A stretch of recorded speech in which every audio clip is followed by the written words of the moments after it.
Well, welcome to the 700 Club. A warning from Iran. If Israel goes to war against Hezbollah in Lebanon, it will find itself in a quagmire.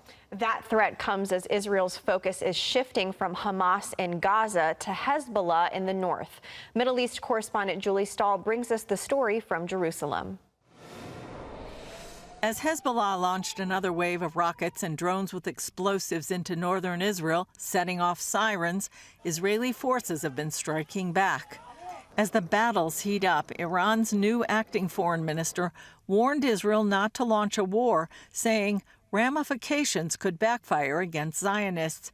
And he said Israel would find itself in a quagmire if it launches a full-blown war against Hezbollah in Lebanon, which he called the cradle of resistance.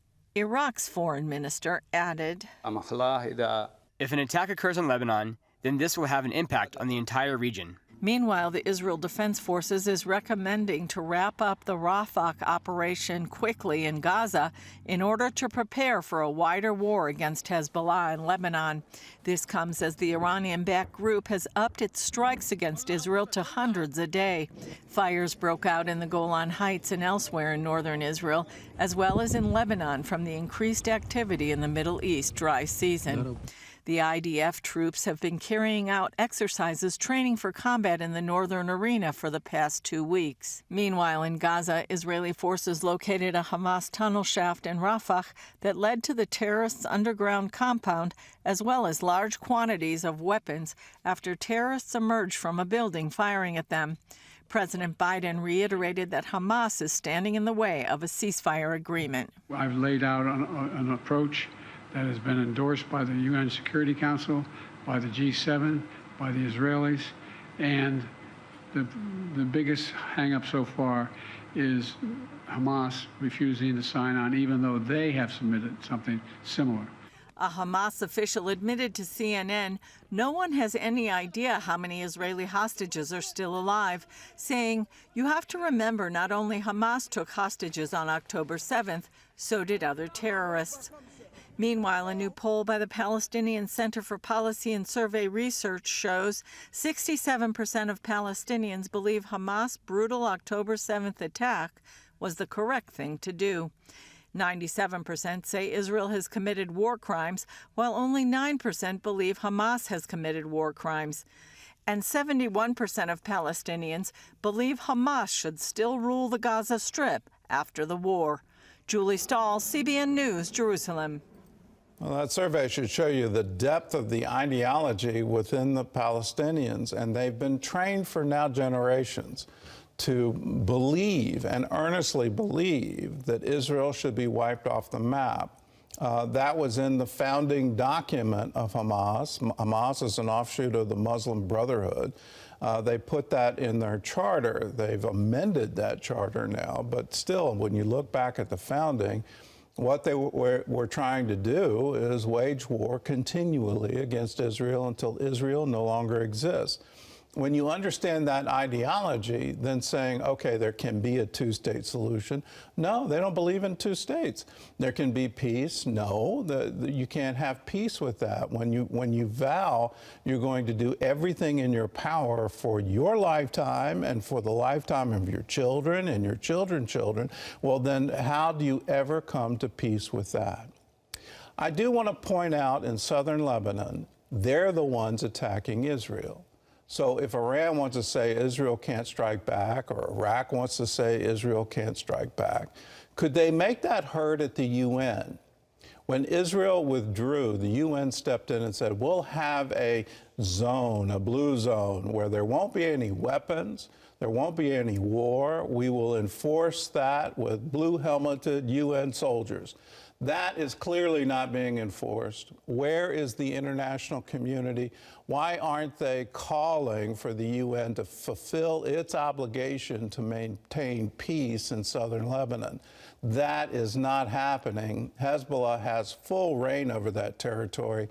And if you expect Israel to continue to just take it, 100 rockets a day, well, please think again.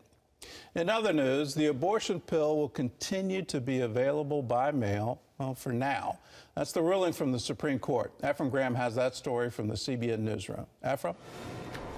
Gordon, the pill was used in more than 60% of abortions last year. The court's decision to reject limits on its distribution is a loss for the pro-life community. Leaders are promising to keep up the fight following the court's ruling, which was based on a technical issue. Here's CBN's medical reporter, Lori Johnson. All 9 justices declined to force the FDA to go back to requiring women see a doctor in person to get mifepristone, the so-called abortion pill. The FDA did away with that rule, meaning women can now order the pill online and get it by mail. A group of pro-life doctors argued the FDA's move puts women in danger. A doctor can detect potential problems for women from the drug, but now that women can bypass those doctors' visits because of the new FDA rule, women could face health issues after taking it. One pro-life attorney says FDA documents show that roughly 1 in 25 women will end up in the emergency room because of these drugs. But the court's ruling didn't deal with the facts of the policy. Instead, the justices said the physicians lacked legal standing, meaning they don't have the right to bring the case because they would not personally be harmed by the FDA policy. Justice Brett Kavanaugh wrote, "Here the plaintiffs have failed to demonstrate that FDA's relaxed regulatory requirements likely would cause them to suffer an injury in fact. For that reason, the federal courts are the wrong forum for addressing the plaintiffs' concerns about FDA's actions."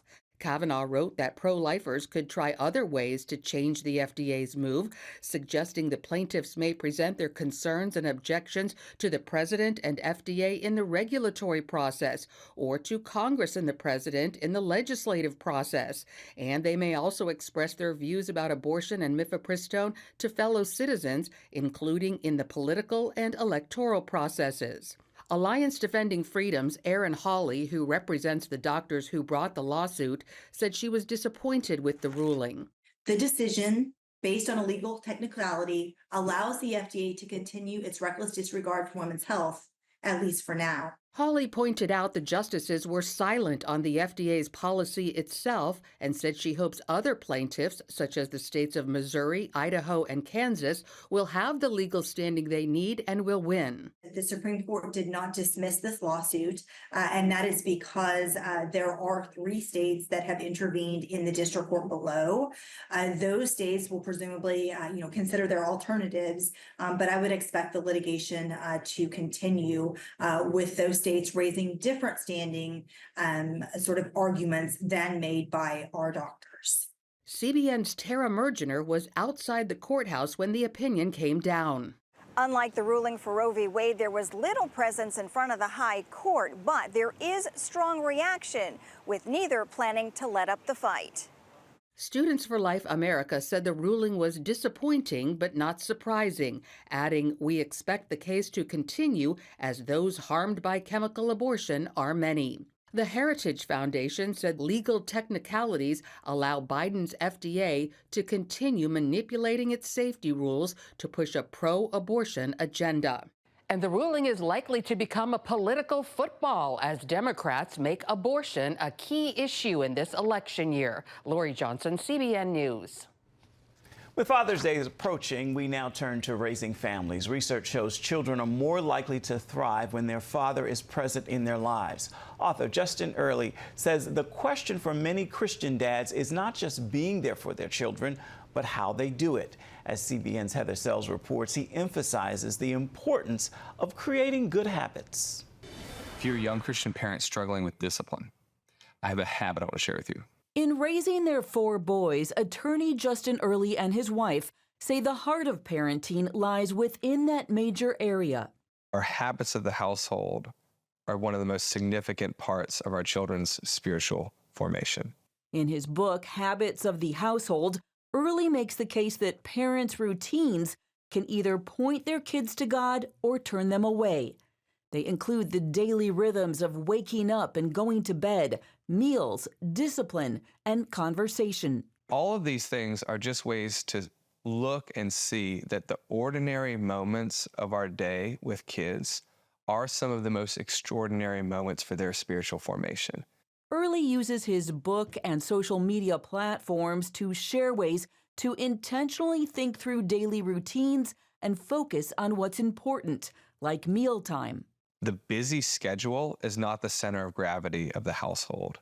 The table should be the center of gravity because that means community is the center of gravity. No devices and asking simple, specific questions of everyone can encourage better communication. At bedtime, he advocates habitual prayers or blessings for children. And in the morning, he emphasizes prayer first for the parents. Early's #1 habit to recommend: learn to put your phone away for at least an hour every single day. He puts his in a box by the front door, right when he gets home from work. The idea that I'm around my kids but not with them because I'm distracted by my screen, I think is one of the major threats to so many dads and their children right now. Early maintains our theology and faith make themselves known through the regular rhythms of life, and they powerfully influence our children, whether we're paying attention or not. Heather Sells, CBN News. Some good practical advice. Happy Father's Day, Gordon. Happy Father's Day to you. And in this, I'm remembering the habits of my own father that I grew up with. I'd come down to get ready to go to school, and I would always find him already praying. And he would sometimes be on his knees and sometimes just sitting in a chair with an open Bible. But he spent every morning in prayer, and it was a habit that impressed itself on all of us as children. I think there's also much to learn from Jewish families, the importance of Shabbat, the importance of that Shabbat dinner, and then the day of rest, where you abstain from things like cell phones and from work and from shopping and the busyness of modern life, and you just spend time together. And in that, there are rituals where the youngest is always included in the conversation, and each child is allowed to have discussions, sometimes very spirited discussions, but still discussions. And in that, you form the basis of family. They've been remarkably successful in generational transfers, forging links to the next generation. There's a whole lot to learn there. So add a Shabbat to your practice. When I was growing up, we'd call it Sunday supper. And so we go to church in the morning and things would be cooking in the oven, and we come home and have a real big meal and talk together. These things are very important, and it forms family.